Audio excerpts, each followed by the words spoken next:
Hi everyone, and welcome to Jane Talks Buffy, where I'll be talking about and reviewing all the episodes of Buffy the Vampire Slayer in order. Today, I'm looking at Season 7, Episode 5, Selfless. We begin the episode with Dawn giving Willow advice before she returns to college, and Xander saying he might call Anya because she seems sad lately. Holy shit, look at all these bodies that Anya seems to be responsible for, and into the credits we go. Now we're in this place at this time, and Anya, aka Aud, is cuddling a bunny when Olaf comes home, who she takes care of before he wants sexy times. But they get into a bit of an argument where he calls her annoying and she accuses him of cheating. They settle their differences and Anya washes the blood off her hands, while Spike explains that he's been seeing things lately and compares himself to Drusilla, so Buffy offers to help.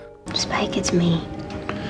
It's you, and it's me, and we'll get through this. Oh wait, that wasn't her, and the real Buffy tells him to get out of the basement. Willow catches up with her professor before Anya shuffles up like the entity from It Follows, and she lies, saying she has a new boyfriend, which Willow is excited about, until she sees the blood, and Anya rushes off. Suspicious, Willow investigates the frat house, sees more blood, and then discovers the bodies, before hearing crying coming from a distressed cupboard woman who promises to take it back. Willow asks what the fuck, and the girl explains one of the frat boys tricked her and broke up with her in front of all his bros, so she wished for them to have their hearts ripped out. Eek! What the hell is that? Willow doesn't have time for terrible CGI, goes all Dark Willow aggro for a second, and then yeets it out of the window before apologising. Oh, we're back here again, where everyone is running from or attacking Troll Olaf, which earns Aud some colour and a De Hoffren visit. He offers her a vengeance demon position and a new name.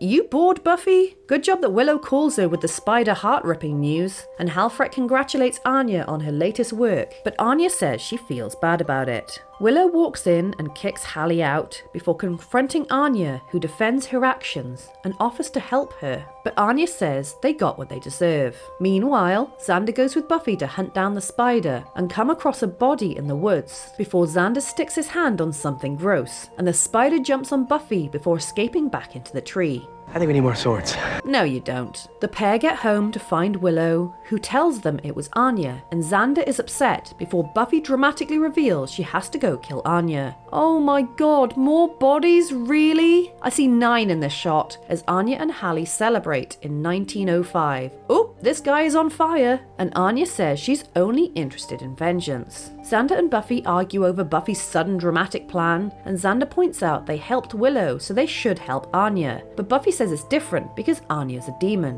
Xander points out that she let Spike live multiple times, but she says that was different because he's harmless. No he's not, and Xander tells her to stop shutting them out and acting like she's the law. So she throws back that she killed Angel, and they were both okay with that plan. Poor Willow. Buffy says she's always the one that has to make the tough choices. There has to be another way. Then please find it. So Xander leaves, Buffy arms herself, and Willow tells her she doesn't want to get involved. She instead goes upstairs, grabs a doodad, and summons De Hoffren, who congratulates her for what she did to Warren. Willow says she wants to talk about Anya, who is currently stroking the bloody wall of the frat house, when Xander comes in and warns her about Buffy's intentions, but she doesn't seem to care. Did everybody have their crazy flakes today? Anya says her showdown with Buffy is inevitable, and knocks him out of the way so she can fight her. This is getting to be a pattern with you, Buffy. Are there any friends of yours left you haven't tried to kill? They get into it, but Anya is really strong, so Buffy tricks her and then stabs her. And we cut back to Once More with Feeling, where Xander falls asleep and Anya sings another song. I've boned a troll, I've wreaked some wrath, but on the whole I've had no path. She dances around singing about how she can't wait to get married. Ooh, pretty dress. And we're done, where Anya clearly isn't dead, and now she has a sword. Ho ho ho. Xander intervenes, and then De Hoffren rocks up and explains the sitch. Miss Rosenberg seems to think Anyanka would be better suited outside the Vengeance Fold. I think we already know what Lady Hacksaway wants. Before pointing out it's kind of up to Anya. She says she wants to undo what she's done, and De Hoffren says to restore the lives of the frat boys, he'll need a sacrifice. The life and soul of a vengeance demon. Which Anya agrees to, thinking it will be her. But nope, De Hoffren kills Halfrek instead. You bastard! Never go for the kill when you can go for the pain. He strips her of her powers and reminds them that the Hellmouth is going to open. I know this is dramatic, but this statue sticking out of the top of Buffy's head is distracting. Xander goes after her. Whatever's between us, it doesn't matter. You shouldn't be alone in this.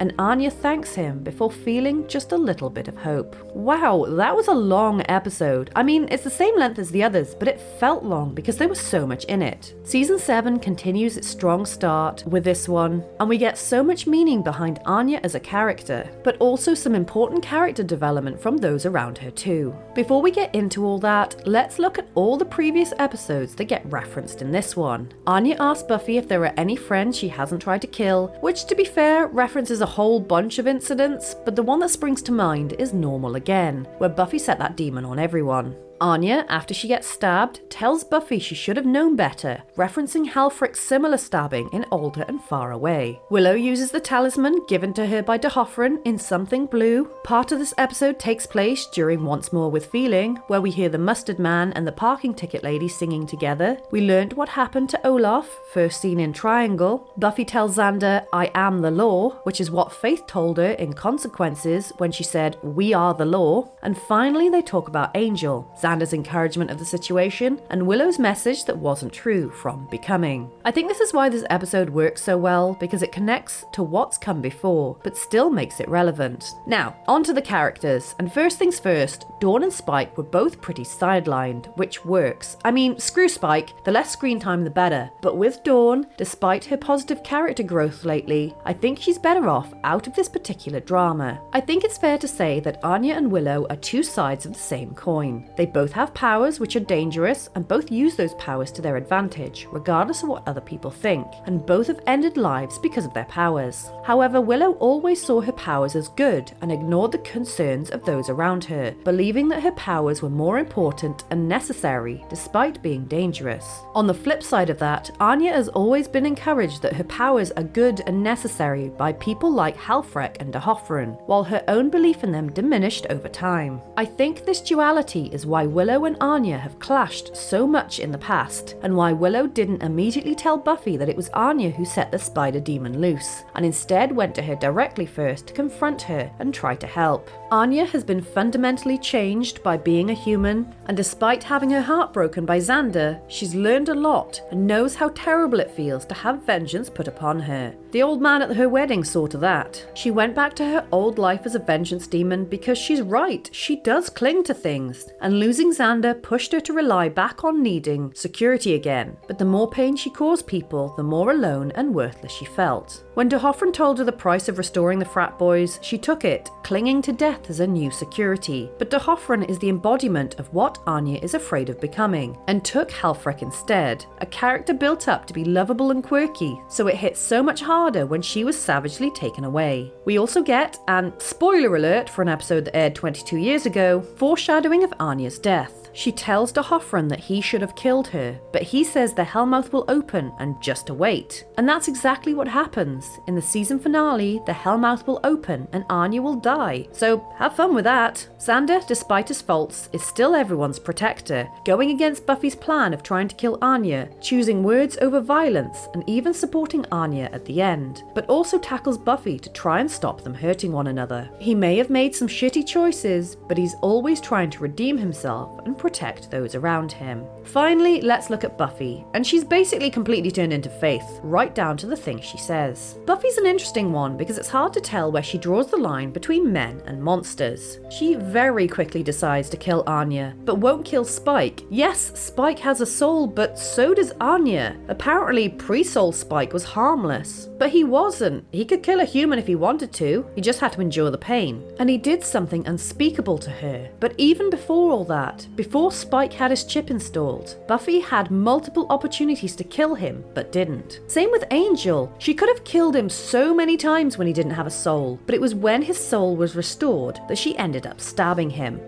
Like she did with Anya. So what does she value? Is it love? Emotional connection? Who knows? All I know is this episode was awesome, and let's face it, it's the one I've had the most to say about in quite a while. Oof, this episode was a bloodbath with 23 deaths, 21 humans, they say 10 or 12 frat boys, I counted 10, killed by the spider demon, with number 11 meeting the same fate in the woods. 9 more in a flashback, killed by whatever Anya did to them, and finally 1 more on fire, and 2 demons, the spider thingy killed by Buffy, and Halfrek spitefully killed by D'Hoffrun, which brings our running total to 25 humans, 2 vampires, and 4 demons. So there you have it. That was Selfless. Let me know your thoughts in the comments below, or come say hi on social media. If you enjoyed this video, then please hit that like button, it really does mean a lot, or consider subscribing if you want to be sired by my channel. Alternatively, feel free to check out my other YouTube channels. Thank you so much for watching, I'll speak to you soon, and don't let the vampires bite.